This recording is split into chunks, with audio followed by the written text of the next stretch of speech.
Okay, so in class we're working on applied max and mins, and now we're looking at a problem here, and it's example 4 from class, a handout we were working on, that says a rectangle has two of its vertices on the x-axis and the other two on the graph of y equals 16 minus x squared. What is the largest possible area for such a rectangle? What is the largest possible area? So the second I see that word largest, it's jumping out at me as like, okay, largest means this is a maximum problem. We want to know what's the maximum area for such a rectangle. So here's how we're going to tackle this. First step, let's just draw ourselves a picture here. What does the graph of y equals 16 minus x squared even look like? Well, I know an x squared graph is an upside down parabola when it's a negative. So we're looking at, you can graph in your calculator, but really I can kind of do this one by hand. It's an upside down parabola. It looks something like this. So here is my graph of y equals 16 minus x squared. And the problem says we have a rectangle inside of this parabola with two vertices on the axis. You might have to go back and reread it, but it's saying that there's a point on the axis. We're going to have to pick a point. So like maybe here and here, where the rectangle is built. So like if those are my 2 points, maybe I'll make it a little more even. Here and here, we're saying we have a rectangle that goes up, over, back down, and across. There's my rectangle. We want to find where should we pick this point. Now this is at a random x point, which means in a parabola, if that's at x, this one must be at negative x. We want to know where would we pick those 2 points for x's so that when we went straight up from the x, we had a point up here on the parabola that maximized the area of this rectangle, made it the largest area possible. Because think about it, like I could have built this rectangle, maybe I'll use a different color here just to kind of show this. I could have said like, make a rectangle like this. Maybe that has the largest area. This thing right here. Maybe that's the maximum area rectangle. Or make a rectangle like this. Maybe this thing has the maximum area. So we got to figure out how we're going to build this rectangle. And so we've got our sketch drawn. What I'm going to do is add some details here. If this vertex is at x and this vertex is at negative x, then what I know up top here is this vertex is at the point x, comma, and it's 16 minus x squared. So 16, let's see, we'll do this, 16 minus x squared. This vertex over here is at negative x. So when we plug it in, it's at negative x and 16 minus x squared. Those are our vertices. And our job is to maximize the area. So we know, we can make a little side note over here. We know that the area of any rectangle is area equals length times width, L times W. So in our picture here, when I'm looking at this thing, I'm noticing that the length and the width can be measured from here to here. We could say that's the length. So if I measured the length, I would say the length goes a distance x this direction, x this direction. So I'm thinking the length is a distance of 2 x's. The width of the rectangle goes from here to here on the graph, which is determined by the parabola. However high up the parabola point goes is how wide this parabola is. So it's determined by the 16 minus x squared. That's going to equal our width. So when I do area equals length times width, I'm really going to write area equals 2x times 16 minus x squared.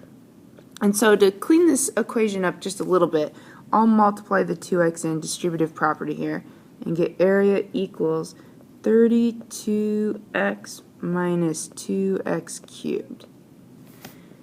I'm going to start with that. This is going to be my formula that I'm going to use to figure out my answer here. I want to maximize the area of a rectangle, so I want to find out what is the maximum value of this area equation. So now that we got a picture and kind of a setup, let's go through our steps. Step 1, we need critical numbers.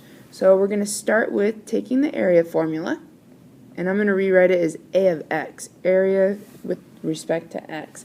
And our formula we got for area was 32x minus 2x cubed. And what we're going to do is we're going to derive it. We're going to find a prime of x. So an easy, quick power rule here. 32x derives to 32 minus 2x cubed. 2 times 3 is 6x squared. And then we know to get critical numbers, we set this thing equal to 0. So 32 minus 6x squared is equal to 0. Let's just solve this real fast. If I add the 6x over to the other side, 6x squared equals 32. Divide by 6, divide by 6. X squared equals 32 sixes. 32 does not divide by 6 evenly. We're going to square root both sides. And we're going to get x equals plus or minus the square root of 32 sixes, which 32 divided by 6, the square root of that, is approximately equal to, plus or minus, 2.309. So we have two possible answers here, 2.309 plus or minus. So let's take that as kind of our critical numbers. And before I move on, maybe I should make a little point here that critical numbers also occur when a prime of x is d and e. So if we ever have a derivative with a does not exist situation, so here's my a prime of x here, 32 minus 6x squared. Will that ever be d and e? Well, is anything not possible for x? And the answer to this is no. There's no fraction, there's no square root, there's nothing too weird here. So this is not really a scenario we have to worry about. But we got to check it in our head and make sure. So step 2, let's build a sign chart. Let's show what's going on here. So I'm going to take my two critical numbers, which was a negative, I'm going to write square root 32 sixes, and a positive square root 32 sixes. And we're going to put those on our number line, kind of organize this a little bit. Notice what I did. I labeled my number line. I kind of set mine up in advance here, and I called it the sign of a prime of x and the behavior of a of x.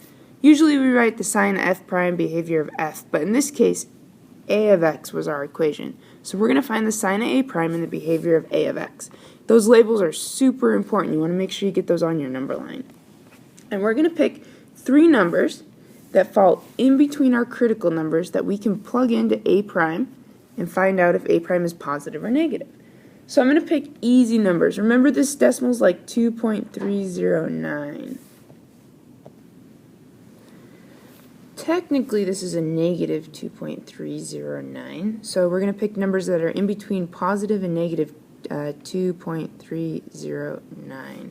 So I'm going to pick things like, I don't know, 0 would be really, really easy to pick, or I could pick something like 5 and negative 5. Again, you could pick different numbers just as long as it falls between these intervals. So I'm going to use these numbers just because I think it'll be simple. And remember what we want to do. We want to find the sign of a prime of x. So we're going to figure out what is a prime of negative 5, what is a prime of 0, and what is a prime of positive 5. And really, we don't really care what the actual answer is so much as we just really care, is it a positive or a negative number.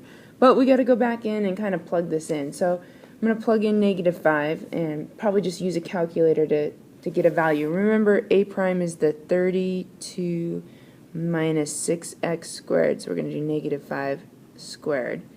And I'm plugging that in and I'm getting a negative 118, so a negative number. And I'm going to go through and do 0 and 5 as well. If you plug in 0, you can end up getting a 32. If you plug in 5, you're going to end up getting a negative 118 again. Which means our signs, if you're kind of paying attention to this, is we have a negative, a positive, and a negative. So on my sign chart, I'm going to have negative values, positive values, and negative values. And that means that I have a graph that is decreasing, increasing, and then decreasing again.